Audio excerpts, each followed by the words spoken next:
MS news కి స్వాగతం. నేను మీ మొహమ్మద్ సమీర్.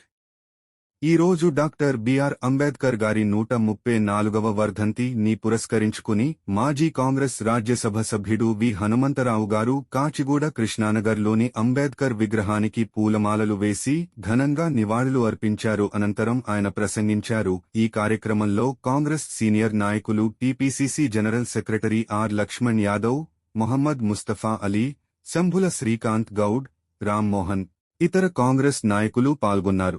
చదువుకుంటేనే భవిష్యత్తు అని సావిత్రి పూలే బాయితో కూడా స్కూల్ పెట్టించి ఆ చదవాలనే ఆలోచన కలిగింది ఎవరికి? బాబాసాహెబ్ అంబేద్కర్. చదువుకున్నాడు, బ్యారిస్టర్ అయ్యిండు. ఈ దేశానికి స్వాతంత్రం వచ్చిన తర్వాత ఎవరు రాజ్యాంగం రాయగలుగుతారు అంటే అప్పుడు ఆలోచన చేశారు మహాత్మా గాంధీ, పండిట్ జవహర్లాల్ నెహ్రూ, సర్దార్ వల్లభాయ్ పటేల్, మౌలానా గారు. కడుపు కాలిన వాడు, పేదరికంలోకి వెళ్ళి వచ్చిన వాడే ఈ రాజ్యాంగాన్ని రాయగలుగుతాడు అని ఆలోచన చేసి ఆయనను చైర్మన్ చేస్తే ఆ రోజులలో బడుగు బలైన వర్గాలు, ముఖ్యంగా ఎస్సీ ఎస్టీలను బావుల దగ్గర రానియలే, గుళ్ళ దగ్గర రానియలే. అలాంటి వారిని సమాజంలో ముందుకు తీసుకుపోవాలని ఆయన, అంతేకాకుండా చిన్న రాష్ట్రాలు ఉండాలని ఆలోచన చేసి ఆయన రాజ్యాంగంలో కాన్స్టిట్యూషన్లో రాసింది కాబట్టి ఈనాడు తెలంగాణ వచ్చింది.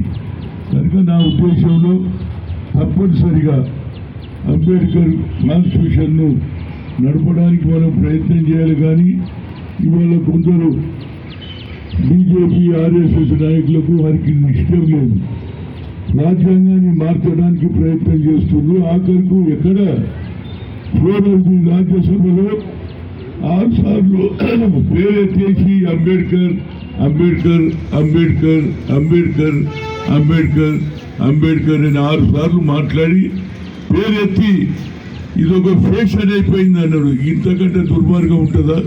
అంబేద్కర్ అంటే బడుగు బలైన వర్గాలకు దేవుడు, భగవంతుని చూసిన వాళ్ళు ఎవరు లేరు. కానీ కార్యరూపంలో ప్రజలకు న్యాయం చేసినటువంటి అంబేద్కర్కు అవమానం చేస్తాడు. అదేవిధంగా మోహన్ భగత్ ఏమంటాడు? అయోధ్యలో రాముని గుడి తర్వాతనే నిజమైన స్వాతంత్రం అంటాడు. ఎందుకు ఇలాంటి మాటలు మాట్లాడతారు? స్వాతంత్రం ఎప్పుడు వచ్చింది? ఒక 7 ఏళ్ళ అమ్మాయిని అడిగినా when your independent has come అంటే 1947 15th ఆగస్ట్ అంటారు. దాన్ని కూడా అవమానం చేస్తున్నారు. స్వాతంత్రాన్ని అవమానం చేస్తున్నారు, అంబేద్కర్ని అవమానం చేస్తున్నారు. కనుక ప్రజలందరూ అప్రమత్తంగా ఉండాలి. వారికి ఒకటే ఆలోచన, ఈ దేశం స్వాతంత్రం వచ్చినప్పుడు ఇది సెక్యులర్ దేశం. హిందూ, ముస్లిం, సిక్, ఇసాయి, పార్సీ అందరూ కూడా ఈ దేశంలో ఉన్నటువంటి అన్ని కులాల వారు కూడా స్వాతంత్రంలో పోరాడినరు.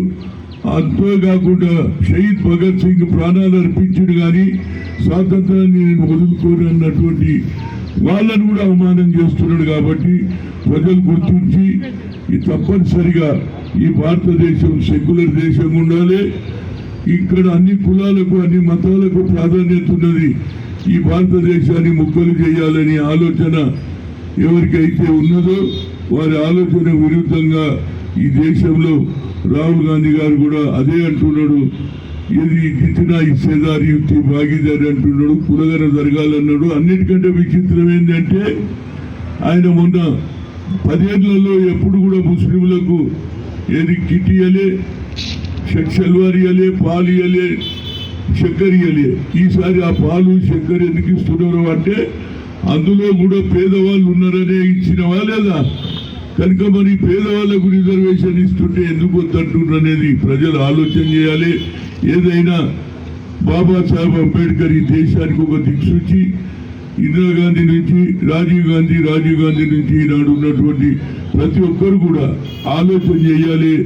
అంబేద్కర్ గారి ఆలోచనను, ఆయన రాసినటువంటి ఏదైతే సంవిధాన్, ఏదైతే కాన్స్టిట్యూషన్ రాసిండో ఆ కాన్స్టిట్యూషనే ఈనాడు బైబుల్, ఈనాడు అది భగవద్గీత, అదే ఖురాన్ అని అందరూ ఆలోచన చేసి తప్పనిసరిగా పేద ప్రజలు ఉన్నటువంటి ముస్లింలకు కూడా న్యాయం చేయాలనేది ఆలోచన. అదేవిధంగా మన రాష్ట్రంలో రేవంత్ రెడ్డి గారు కూడా ఒక మంచి నిర్ణయం తీసుకుని నేను 10 జిల్లాలు తిరిగి ఆ తర్వాత తప్పనిసరిగా డిక్లరేషన్ చేయమంటే కామారెడ్డిలో 42% రిజర్వేషన్ అయింది.